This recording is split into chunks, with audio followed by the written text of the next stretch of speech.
இங்கே ஏன் குற்றங்கள் நடக்குது அப்படின்னா, குற்றங்கள் வராமல் இருப்பதற்கு என்ன வழின்னு நமக்கு தெரில.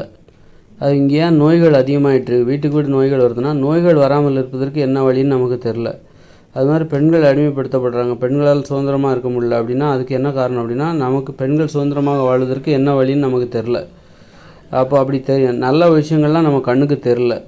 அது காரணம் நாம் சாப்பிட்ற உணவுகள் தான் காரணம். இன்னும் இந்த இட்லி, பூரி, பொங்கல், தோசை, பிரியாணி, பழைய சாதம், பரோட்டா, பேக்கரி உணவுகள், ஸ்வீட்டு, இந்த மாதிரி நம்ம சாப்பிட்றோம்ல, இதுதான் நமக்கு நாம் குற்றங்கள் இல்லாமல் நோய்கள் இல்லாமல் வாழ்வதற்கான வழிகளை நம்ம கண்ணுக்கு தெரிய விடாமல் பண்ணிவிடுது. நோய்கள் இல்லாமல் பெண்கள் சுதந்திரமாக வாழ்வதற்கு, ஆண்களும் பெண்களும் சுதந்திரமாக சமத்துவமாக வாழ்வதற்கு ஆனால் வழிகளை நம்ம கண்ணுக்கு தெரிய விடாமல் பண்ணிவிடுது நம்ம சாப்பிட்ற அந்த மலிவான உணவுகள். அதனால் இந்த மலிவான உணவுகளான இட்லி, பூரி, பொங்கல், தோசை இதெல்லாம் நீங்கள் சாப்பிட்ற நிறுத்திட்டாலே உங்களுக்கு நோய்கள் இல்லாமல் எப்படி வாழ முடியும், குற்றங்கள் இல்லாமல் எப்படி வாழ முடியும், பெண்கள் சுதந்திரமாக வாழ்வதற்கு என்ன வழி அப்படிங்கிறது தெரிய ஆரம்பிச்சிடும். உங்கள் உணவை நீங்களே சமைச்சு சாப்பிடுங்க. அப்போ தான் நோய்கள் உங்கள் உடம்புலேருந்து குணமாக ஆரம்பிச்சிடும். நீங்கள் மருந்து மாத்திரைன்னு போகவே தேவையில்லை. நீங்கள் சுகரால் பாதிக்கப்பட்டிருப்பீங்க, புற்றுநோயால் பாதிக்கப்பட்டிருப்பீங்க, இதய நோயால் பாதிக்கப்பட்டிருப்பீங்க, என்ன நோயால் நீங்கள் பாதிக்கப்பட்டிருந்தாலும் சரி அதை குணப்படுத்திடலாம். ரொம்ப ஈஸியாக குணப்படுத்திடலாம். உங்கள் உணவை நீங்களே சமைச்சு சாப்பிடுங்க. அதே மாதிரி இட்லி, பூரி, பொங்கல், தோசை அந்த மாதிரி உணவுகளை நீங்கள் சமைச்சு சாப்பிடாதீங்க. பிரியாணி அந்த மாதிரி உணவுகளை சமைச்சு சாப்பிடாதீங்க. நான் சாப்பிட்ற சமைத்த உணவுகளிலே உயர்தரமான உணவுகளை நீங்கள் சமைச்சு சாப்பிட்டீங்கன்னா உங்களுக்கு உடல் எடை குறைந்து விடும். அப்புறம் உடம்புல உங்களுக்கு ஏதாவது சர்க்கரை நோய் இருந்தால் சரியாயிடும். அப்புறம் இதய நோய் இருந்தால் சரியாயிடும், புற்றுநோய் இருந்தால் சரியாயிடும், எல்லா நோய்களும் சரியாயிடும். உங்களுக்கு கெட்ட குணங்கள் இருந்தாலும் சரியாயிடும். ஏன்னா கெட்ட குணங்கள் எங்கேருந்து உருவாகுதுன்னா குடும்பத்திலேருந்து தான் உருவாகுது. நீங்கள் உங்களுக்கு தேவையான உணவுகளை பெண்களை அடிமைப்படுத்தி செஞ்சு சாப்பிடும்போது அதுதான் குற்றங்களின் ஆரம்பமாக இருக்கிறது. அதனால் பெண்களை வீட்டில் அடிமைப்படுத்துகிறோம்ல, வீட்டிலேருந்து தான் குற்றங்கள் ஆரம்பிக்குது. அது எவ்வளோ மிகப்பெரிய குற்றம் தெரியும். குற்றங்கிறது உங்களுக்கு தெரியாது. அதை நீங்கள் தெரிஞ்சுக்க முயற்சி பண்ணணும் அப்படின்னா நான் சொல்கிற உணவுகளை நீங்கள் சாப்பிடுங்க. உங்கள் உணவை நீங்களே சமைச்சு சாப்பிடுங்க. இட்லி, பூரி, பொங்கல், தோசை, பிரியாணி, பழைய சாதம், பரோட்டா இதெல்லாம் சாப்பிடாதீங்க.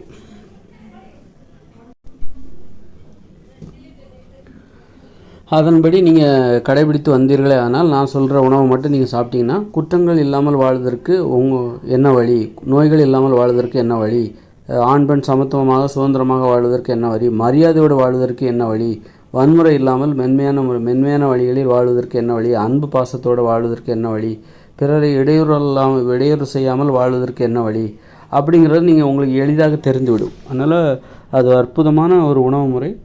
அதை நீங்கள் சாப்பிடுங்க. அதை நீங்கள் பின்பற்றிவிட்டு உங்கள் அனுபவங்களை என்னிடம் பகிர்ந்து கொள்ளுங்கள். குற்றங்களின் ஆரம்பமே குடும்ப அமைப்பு தான். பெண்களை அடிமைப்படுத்துகிறோம்ல உணவுக்காக. அதாவது நாம் செஞ்ச முதல் குற்றம் என்பது உப்பு போட்டு சமைச்சு சாப்பிட்டோம் பார்த்தீங்களா, அதுதான் நாம் செஞ்ச முதல் குற்றம். உணவு முறையில் நாம் செய்த குற்றம்னா ஒருத்தரை அடிக்கிறது, கொல்வது, பாலியல் பலாத்காரம் இதுதான் குற்றம்னு நினச்சிட்டு திருடுறது. நம்ம தவறான உணவு சாப்பிட்டா கூட அது நம்ம உடம்பை அழிக்கிற ஒரு குற்றம். அதனால தான் நோய் வருது. நம்ம உடம்புக்கு ஒரு நோயை ஏற்படுத்துகிற உணவுகளை நாம் சாப்பிட்றோம் அப்படின்னா அப்போ அதுதானே ஒரு குற்றமாக இருக்கிறது. அப்படின்னா முதல் குற்றம், மனுஷங்க செய்த முதல் குற்றமே உப்பு போட்டு சமைச்சு சாப்பிட்டாங்க பாருங்கள், உப்பை பயன்படுத்தினார்கள்ல, அதுதான் முதல் குற்றம். அப்புறம் வீட்டில் அது ஒரு முதல் குற்றம். அப்போது அடுத்து அந்த உணவை சமைப்பதற்காகவே பெண்களை அடிமைப்படுத்துகிறாங்க. அந்த உணவுக்கு அடிமையானதுனால, உப்பு போட்டு சமைச்சு சாப்பிடுகிற அந்த உணவுக்கு அடிமையானதுனால பெண்களை அந்த உணவு சமைப்பதற்காக அடிமைப்படுத்தினார்கள். அது இரண்டாவது குற்றம்.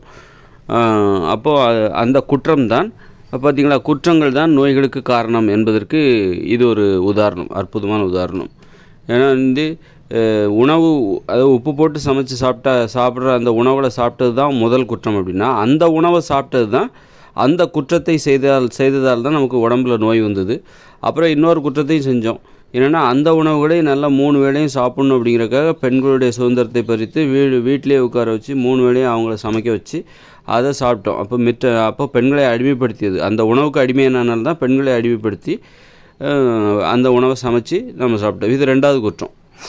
அதனால் இந்த உணவிலிருந்து நாம் இந்த உப்பு போட்டு சமைச்சு சாப்பிடுகிற இந்த வழக்கத்திலிருந்து விடுபட்டாலே, உப்பு என்பது மனித வாழ்விலிருந்து நீங்கிவிட்டாலே அந்த குற்றத்திலிருந்து நாம் திருந்தி விடலாம். நமது குற்றத்தை நாம் திருத்த வேண்டும். நம்மிடம் உள்ள தவறை திருத்துவது போல் நாம் செய்த குற்றங்களிலிருந்து நாம் நம்மை திருத்தி கொள்ள வேண்டும். அப்படி திருத்திட்டா அதில் எப்படி திருத்தணும்னா உப்பெல்லாம் நீக்கிடணும். உப்பு சாப்பிடவே கூடாது, உப்பு பயன்படுத்தவே கூடாது. அப்படின்னாலே அதுக்கு பிறகு பெண்களை வீட்டில் சமைக்கிறதுக்காக அடிமைப்படுத்த வேண்டிய அவசியம் இல்லை. ஏன்னா உப்பு பயன்படுத்துகிறதுனால தான் பெண்களையே வந்து அடிமைப்படுத்துகிறாங்க. அதை சமைக்கிறதுக்காக, உப்பு கலந்து சமைக்கப்பட்ட உணவுகளை சமைப்பதற்காக பெண்களை வீட்டிலேயே இருக்க வச்சு 3 வேளையும் அப்போ தான் வந்து அதெல்லாம் 3 வேளையும் சமைக்க வச்சு பெண்களை அடிமைப்படுத்தினாங்க. இப்போ உப்பே இல்லைன்னா அப்புறம் எதுக்காக பெண்களை அடிமைப்படுத்த போகிறாங்க? அப்புறம் இன்னொன்று, அவங்கவுங்க உணவை அவங்கவுங்களே சமைக்கணும்.